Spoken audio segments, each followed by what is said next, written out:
Alright, how's it going, guys? Today we're going to be talking about the topic of Vancouver trading the 10th overall pick heading into the 2019 NHL Draft held in Vancouver. So to start this video, and I want to make this clear so I don't want to get a lot of hate about this, is I don't think Vancouver should trade the pick. I'm a person who believes that building a very strong team that competes in the playoffs starts with the draft.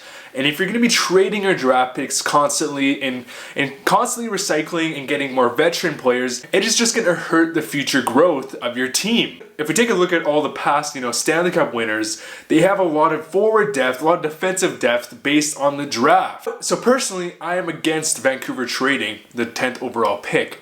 However, I'm not completely against the idea if we pick up the right piece. So a lot of rumors have been speculating. It really seems like Vancouver's a part of every single free agency signing. We have our feet dabbled in Erik Karlsson, Panarin, Gardiner, Myers. It just seems like we're a part of every rumor nowadays. But one of the really strong rumors is that we are going to be a part of the Zucker deal.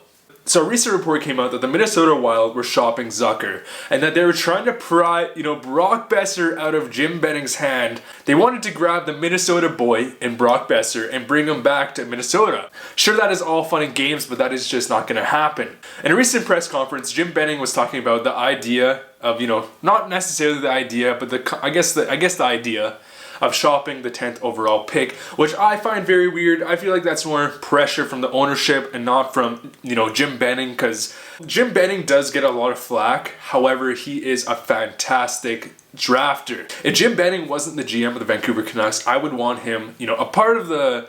I would want him leading the Vancouver Canucks scouting department because he, if anything, he's not a great trader, but he is definitely a great drafter. With the likes of Elias Pettersson, Quinn Hughes, Brock Boeser being a big steal. I'm really liking the guys he's selecting, and he seems like he knows what he's doing. So with that being said, I guess let's kind of look in the trade rumors and speculation around this 10th overall pick. Because I guess what I'm trying to say, if Brock Boeser is on the do not trade list, and so is Elias Pettersson, so is Bo Horvat, so is Quinn Hughes, then what do we have to offer? The number one thing is the 10th overall pick. Some more recent trade speculation came out, involving Zucker in the 10th overall pick on Vancouver's side, and the trade is the 10th overall pick, Virtanen and Goldobin, shipped off to Minnesota for Zucker in the 12th overall pick. So when kind of getting down to it, what is the difference between the 10th overall and the 12th overall pick? Well, in recent drafts, we've seen teams, offer a second round pick to move up 2 spots in this area. It's more like a second overall pick, Virtanen and Goldobin,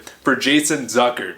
Now, I don't necessarily think that the Minnesota Wild are going to be willing to give up, Zucker, who is a 30-goal scorer, for a second overall pick for Virtanen and Goldobin, but it's definitely, I guess, it's a nice thought. So personally, I actually am a big fan of Virtanen. I know he's a bit controversial because, he's drafted 6th overall, and so a lot of people are considering him a bust. However, in my opinion, Virtanen is a really good bottom 6 forward. He's a really good bottom 6 goal scorer who can put up potentially 20-25 goals.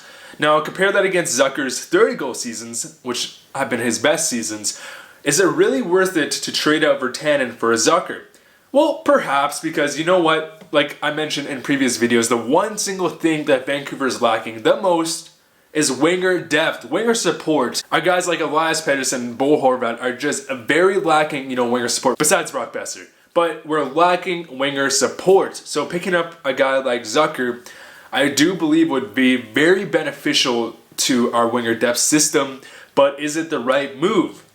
Maybe. So Jason Zucker is currently sitting at age 27. In my opinion, if Vancouver wanted to be an actual, Stanley Cup competing team, we're still at least around 3 years away from that. We have a lot of growth and a lot of development to go through until we're ready, to compete for the Stanley Cup. So with that being said, would picking up a Zucker who's 27, who will be 30 when we start actually getting into the, deeper into the playoffs, is that worth it? That's a bit risky. I don't know if Zucker is our guy. He would obviously really complement, Boeser and Pettersson and Bo Horvat, but is he our guy? Perhaps if the right deal does come through, just say, for example, if they did select this trade speculation, I wouldn't be too upset. I do like Virtanen. I'm not a huge fan of Goldobin. I do think he has some upside, but he just doesn't fit within Green's system.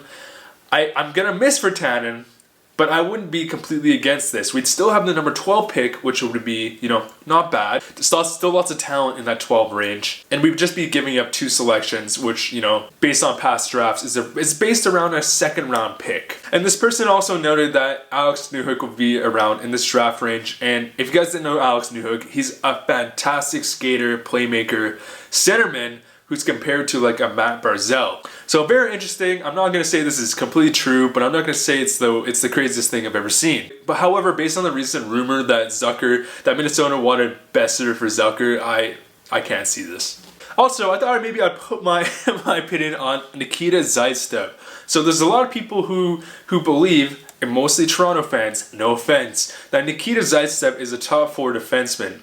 Now, I very much disagree. I see Nikita Zaitsev as a top 6 defenseman on a bad team and a 7th defenseman on a better team. He has a big cap, and so this isn't about, what would Nikita Zaitsev get. This is about what do we have to give alongside of Nikita Zaitsev to get us off our cap. So the rumors of Zaitsev coming to Vancouver, now, I don't completely disagree with it because there's other opportunities with Zaitsev coming here to pick up some more draft picks in the process, because there is no way Jim Benning would, maybe I'll have to shoot myself in the foot later, would trade actual assets for Nikita Zaitsev. So another really interesting, trade speculation is Jacob Trouba. So personally, I am a big fan of Jacob Trouba. I think he is a very solid top 4 defenseman, fringe top 2 defenseman that provides, offensive upside. However, he is very responsible in the defensive zone. This year he had 50 points, 42 assists in 82 games, which is just fantastic.